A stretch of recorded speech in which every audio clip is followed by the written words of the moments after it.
नमस्कार दोस्तों, स्वागत है आपका हमारे चैनल वी आर एस्ट्रोलॉजी में। दोस्तों, जैसा कि हमने आपसे कहा था कि अब से हर रविवार को एक व्यक्ति की कुंडली का चयन किया जाएगा और उनकी कुंडली का फ्री में विश्लेषण किया जाएगा। इसलिए आज जिनकी कुंडली का चयन किया गया है, इनका नाम है अवधेश कुमार। ये हैं गया बिहार से। इन्होंने कुछ अपने प्रश्न पूछे हैं, इसलिए इनकी कुंडली का आज चयन किया गया है।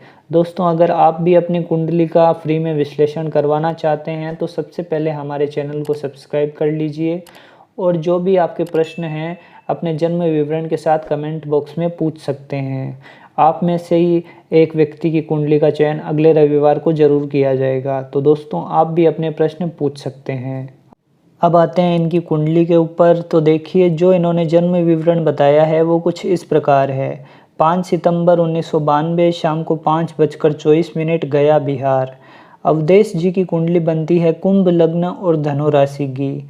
कृष्ण पक्ष की नवमी तिथि को इनका जन्म हुआ है। मूल नक्षत्र के तृतीय चरण में इन्होंने जन्म लिया है और राक्षस गण इनका देखा जा सकता है। देखिए दोस्तों, कुंभ लग्न और धनु राशि में जन्म होने के कारण इनके ऊपर शनिदेव और गुरुदेव बृहस्पति का प्रभाव देखने को मिलेगा। कुंभ लग्न वाले लोग अगर देखा जाए तो इनका व्यक्तित्व काफ़ी दार्शनिक प्रवृत्ति का देखा जाता है। ये खोजी प्रवृत्ति के देखे जाते हैं। इनमें कुछ ना कुछ सीखने का जुनून हमेशा से देखा जा सकता है। ये सभी लोगों की मदद के लिए हमेशा तैयार रहते हैं। गुरु के प्रभाव के कारण इन्हें काफ़ी ज़्यादा ज्ञान प्राप्त करने की इच्छा होती है, यानी ये अध्ययनशील देखे जा सकते हैं। इनकी शिक्षा कितनी भी रही हो, परंतु ये हमेशा कुछ ना कुछ सीखने, कुछ जानने हमेशा ललायत ये लोग रहते हैं। प्रकृति प्रेमी देखे जाते हैं। कुंभ लग्न वालों को घूमने फिरने का काफ़ी शौक होता है। ये प्राकृतिक दृश्य देखकर इन्हें काफ़ी अच्छा लगता है, लुभावने लगते हैं इन्हें। यात्रा के शौकीन काफ़ी देखे जाते हैं। एक तरह से बहुत ही अच्छे वक्ता ये साबित होते हैं। अपनी वाणी से सामने वाले व्यक्ति को प्रभावित कर लेते हैं। इनकी वाणी काफ़ी आकर्षक होती है। कई बार ये ऐसे वाक्य बोल जाते हैं जिनसे लोग इनसे काफ़ी ज़्यादा प्रभावित हो जाते हैं। देखिए, इनकी कुंडली के ऊपर अब आएँ तो इनकी कुंडली कुंभ लग्न की बनती है। लग्नेश बनते हैं शनिदेव। शनिदेव बैठे हैं इनकी कुंडली में द्वादश स्थान में। देखिए, द्वादश स्थान वैसे कुंडली में व्यय स्थान माना जाता है। हमारे जीवन में होने वाले खर्चों को दिखाता है। अगर लग्नेश उस स्थान में जाएंगे तो निश्चित तौर पर कुंडली को थोड़ा सा कमज़ोर बनाते हैं। यहाँ पर अवधेश जी, आपकी कुंडली में शनि का बैठना आपके व्यक्तित्व का व्यय करवाता है, यानी आपके जीवन में आपको कई बार व्यर्थ की भागदौड़ ज़्यादा करनी पड़ती है। व्यर्थ का संघर्ष शनिदेव यहाँ बैठकर बढ़ा देते हैं। कई बार यहाँ पर आपके खर्चे भी अनियंत्रित हो जाते हैं, जिस कारण फिर बचत करने में बड़ी समस्या आती है। यहाँ पर लग्नेश का बैठना कई बार व्यक्ति को जन्म स्थान से भी दूर रखता है। जन्म स्थान से दूर रहकर रोजगार प्राप्त करने के लिए उन्हें प्रयास करने पड़ते हैं। आपकी कुंडली में हम देखें तो चंद्र राहु का एक ग्रहण दोष बना हुआ है, जिस कारण आपको मानसिक चिंताएं काफ़ी रहती होगी। आपकी शिक्षा भी इस चीज़ से प्रभावित हुई है। निश्चित तौर पर आपके शिक्षा भाव में मंगल केतु की युति है और उस पर चंद्र राहु की दृष्टि का होना आपकी शिक्षा को भी बाधित करता है। कई बार शिक्षा प्राप्त करने में काफ़ी कठिनाइयाँ आती है।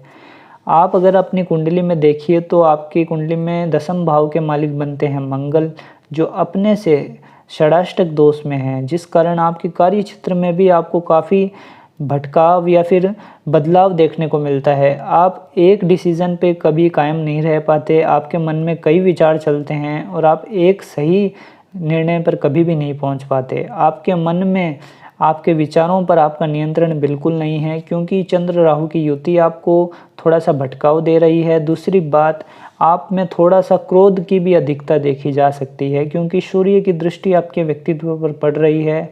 आपका राक्षस गण भी है, जिस कारण आपको क्रोध जल्दी आ सकता है।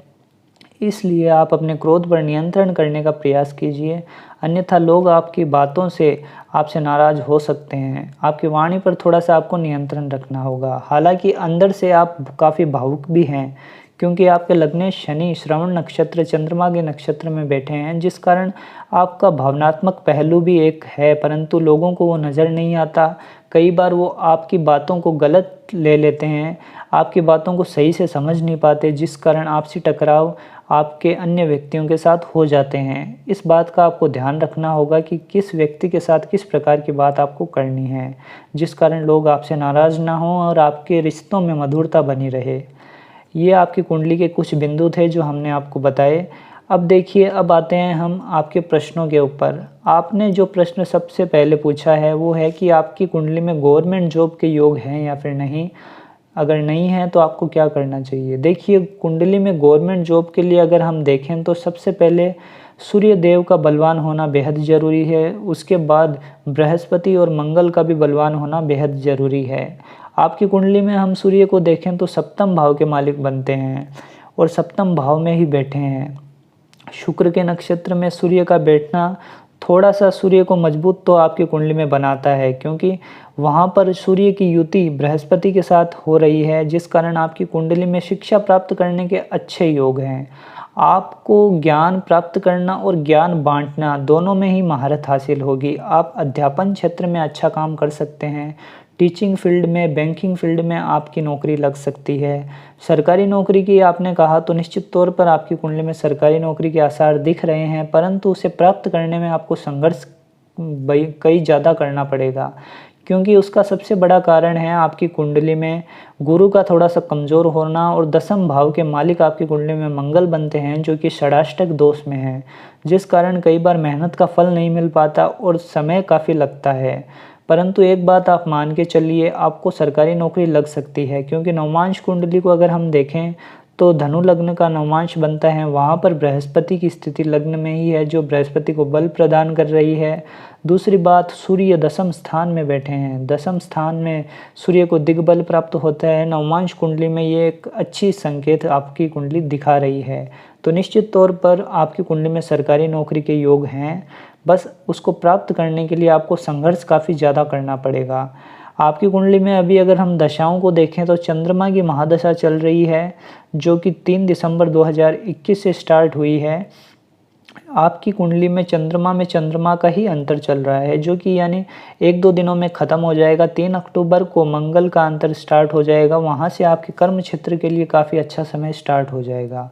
तो निश्चित मानिए, शिक्षा के नज़रिए से वर्ष अच्छा आ रहा है। आपको अभी से भाग्य का परिणाम मिलेगा, परंतु आप सूर्य देव को अर्घ जरूर दीजिए, जिस कारण आपके सरकारी नौकरी में जो भी समस्याएं बाधाएं आ रही हैं उनसे मुक्ति मिलेगी।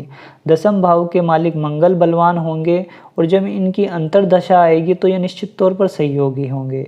सूर्य देव को अर्घ दीजिए, साथ में विधि विधान से आदित्य हृदय स्तोत्र का पाठ कीजिए, जिस कारण आपका आत्मविश्वास बढ़ेगा, चिंताओं से आपको मुक्ति मिलेगी। साथ ही अगर आप सोमवार के दिन महादेव के मंदिर जाकर वहाँ पर अभिषेक कर पाएँ तो इससे अच्छा उपाय आपके लिए नहीं हो सकता। आपके ग्रहण दोष से भी आपको मुक्ति मिलेगी, आपकी माता के सेहत में भी सुधार दिखेगा, साथ में आप भी मानसिक चिंताओं से मुक्त हो पाएंगे।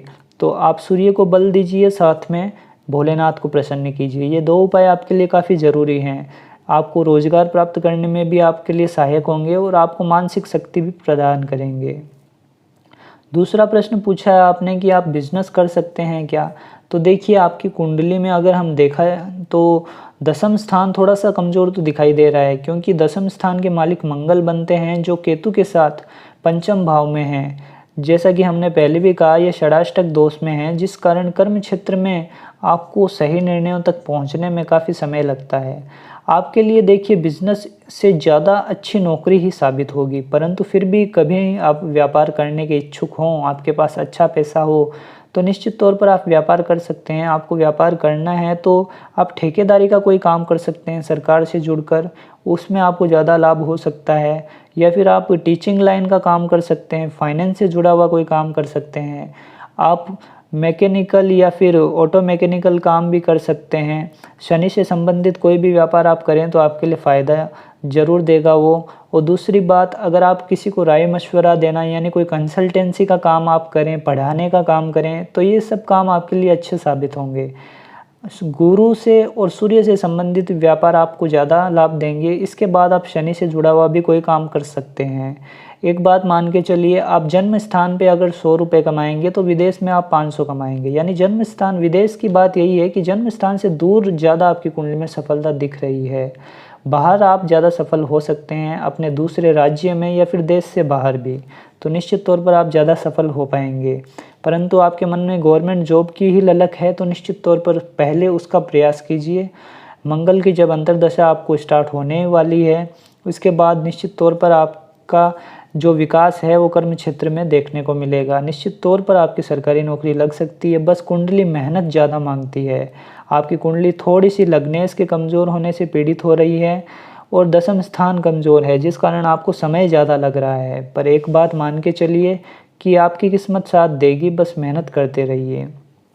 इसके बाद आपने जो अगला प्रश्न पूछा है वो है कि आपकी शादी कब तक होगी और वैवाहिक जीवन कैसा रहेगा।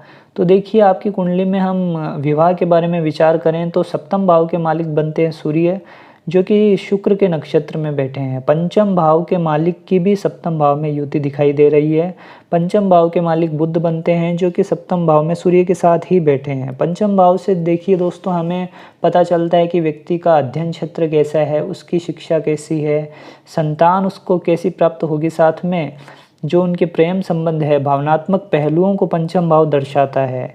इनकी कुंडली में पंचम के मालिक बुध सूर्य के साथ युति कर रहे हैं, जिस कारण अवधेश जी आपके मन में कहीं ना कहीं प्रेम विवाह करने का भी विचार आ सकता है, क्योंकि ऐसे में देखा जाता है कि व्यक्ति के कई संबंध बनते हैं, परंतु यहाँ पर मंगल केतु की युति उन संबंधों में ठहराव या स्थिरता नहीं लाने देती। कई बार ब्रेकअप ज़्यादा हो जाते हैं, सामने वाला पार्टनर हमारी भावनाओं को नहीं समझता है, हमारी बातों को गलत नज़रिए से ले लेता है, जिस कारण जो कि रिश्ते प्रेम संबंध बनते हैं वो टूट जाते हैं, उनमें सफलता नहीं मिल पाती।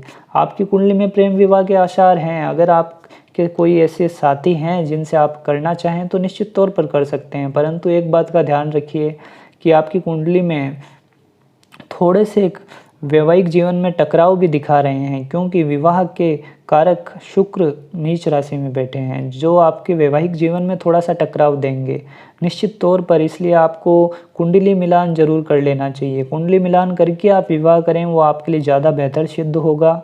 दूसरी बात, अगर आपकी कुंडली में विवाह की हम दिशा की ओर देखें तो पूर्व दिशा से और आपको रिश्ता अच्छा मिल सकता है।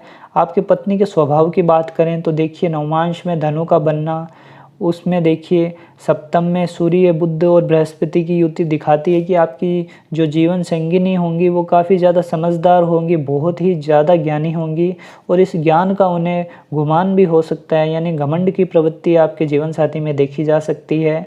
सूर्य के तेज के कारण उनमें उग्रता भी कई बार ज़्यादा होगी। आपका स्वभाव प्रैक्टिकल होगा, थोड़ा सा शांत स्वभाव भी आपका होता है, परंतु आपकी पत्नी का स्वभाव इसके विपरीत होगा। वो आप पर अपने विचारों को थोपने का काम भी कई बार करेंगी।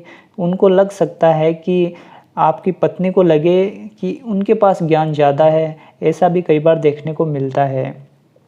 और देखा जाए तो रूप रंग से आपकी पत्नी काफ़ी सुंदर होंगी, परंतु उनमें थोड़ी सी क्रोध की अधिकता देखी जा सकती है। इसलिए आपको एक अच्छी बॉन्डिंग, एक अच्छा रिश्ता आपको साबित उनके साथ करना होगा। आपके बीच ज़्यादा झगड़े ना हो, इस बात का विशेष ध्यान रखिए, क्योंकि फिर आगे ये टकराव ज़्यादा बढ़ा सकते हैं। क्योंकि अष्टम भाव के मालिक बुध भी आपकी कुंडली में ही बनते हैं, और बुध जो कि सप्तम में बैठे हैं, जिस कारण पत्नी के साथ वैचारिक मतभेद दिखाते हैं। और उसी भाव में शुक्र का नीच होना ये दिखाता है कि आपके वैवाहिक जीवन में थोड़ा सा टकराव या फिर कोई ना कोई समस्या आ सकती है। पत्नी के स्वास्थ्य में भी बुध यहाँ पर कमजोरी ला सकते हैं, इसलिए कुंडली मिलान बेहद ही ज़रूरी है। आप कुंडली मिलान करके ही विवाह करें तो सही साबित होगा। अगर विवाह का समय देखा जाए तो चंद्रमा में चंद्रमा का अंतर चल रहा है, अभी विवाह के आसार नहीं हैं, परंतु अगले वर्ष मई के बाद आपकी कुंडली में विवाह के योग बनते हैं। गुरु का गोचर जब मेष राशि में शुरू हो जाएगा, उसके बाद निश्चित तौर पर आपके विवाह के आसार खुल जाएंगे। अगले वर्ष आप विवाह के बारे में सोच सकते हैं, निश्चित तौर पर आपको सफलता मिलेगी। अवधेश जी, आपकी कुंडली में विवाह अगर देखा जाए तो निश्चित तौर पर अच्छा है, परंतु आपकी जो कुंडली में शुक्र नीच के बन रहे हैं, सप्तम में थोड़े से ग्रह पीड़ित हो रहे हैं, जिस कारण आपको कुंडली मिलान जरूर कर लेना चाहिए। या फिर जो भी रिश्ता आप देखने जाएं, पूरी तरह से जांच पड़ताल करने के बाद ही विवाह बंधन में बंधें। क्यों कई बार ऐसे धोखे भी हो जाते हैं कि हमें पता कुछ और चलता है, फिर अंदर से इंसान कैसा और निकले। इसलिए एक दूसरे को जान लेना बेहतर होता है। एक तरह से देखा जाए तो ये सब प्रश्नों को आपको ध्यान रखना चाहिए। तो आपने जो प्रश्न पूछे थे उसका आंसर हमने दे दिया है। गवर्नमेंट जॉब आपकी लग सकती है, आपको निश्चित तौर पर थोड़ी मेहनत ज़्यादा करनी पड़ेगी। बिज़नेस जो हमने आपको बताया उनमें से कोई भी बिज़नेस आप कर सकते हैं, परंतु अभी आपको इतना ज़्यादा रिस्क नहीं लेना चाहिए, क्योंकि चंद्रमा की महादशा आपकी कुंडली में चल रही है, वो आपके लिए इतनी ज़्यादा लाभदायक नहीं है, क्योंकि रोग ऋण शत्रु भाव के मालिक चंद्रमा बनते हैं। इस कारण इतने ज़्यादा सफलता इस दशा में नहीं मिल पाएगी।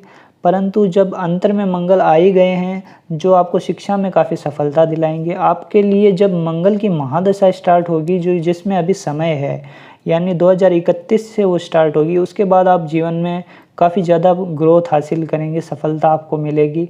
पीछे मुड़कर आपको नहीं देखना होगा, परंतु अभी कुछ वर्षों का संघर्ष आपको करना पड़ेगा, ये बात गांठ बांध लीजिए। बस अपने मन से जो कि नेगेटिव विचार हैं, नकारात्मक विचारों को दूर रखिए। चंद्रमा राहु की युति आपको नकारात्मक विचारों में घेरे रखती है। आप ज़्यादा सोचते हैं, कई बार लोगों की बातों को मन से ज़्यादा लगा लेते हैं, उन सब से दूर रहिए। निश्चित तौर पर भोलेनाथ की शरण में जाइए, जिस कारण आपका मन शांत होगा और आप अपने लक्ष्यों के प्रति जागरूक हो पाएंगे कि आपको जीवन में क्या प्राप्त करना है, परिवार को किस दिशा में ले जाना है, समाज के लिए कुछ ना कुछ करने की हमेशा आपके मन में रहती है। तो इन सब बातों को ध्यान में रखिए और जीवन में आगे बढ़ते रहिए, आपको ज़रूर सफलता मिलेगी। आपको जो हमने उपाय बताए हैं, भोलेनाथ की शरण में रहिए और आपके भास्कर देव यानी सूर्य देव की पूजा करते रहिए, जिससे सरकार में भी आपको सफलता मिलेगी। तो अवधेश जी, अगर आपको कुंडली से संबंधित जानकारी पसंद आई हो तो निश्चित तौर पर अपनी प्रतिक्रिया कमेंट बॉक्स में ज़रूर कीजिए। इसके अलावा दर्शकों, आप अपनी कुंडली का विश्लेषण करवाना चाहते हैं, अपने जीवन से जुड़े हुए प्रश्नों का उत्तर जानना चाहते हैं, तो निश्चित तौर पर अपने प्रश्न पूछ सकते हैं। आपको सिर्फ करना यही है कि हमारे चैनल को सब्सक्राइब कर लीजिए, बेल आइकन को प्रेस कर लीजिए, जिससे आने वाले वीडियोस की नोटिफिकेशन मिल जाए। और हर रविवार को एक व्यक्ति की कुंडली का चयन ज़रूर किया जाएगा और हम प्रयास करेंगे कि आगे भी ऐसे कार्यक्रम लाते रहें। तो दोस्तों, आज के लिए इतना ही। वीडियो अच्छा लगा हो तो प्लीज़ लाइक कीजिए और चैनल से जुड़ने के लिए आपका बहुत बहुत धन्यवाद।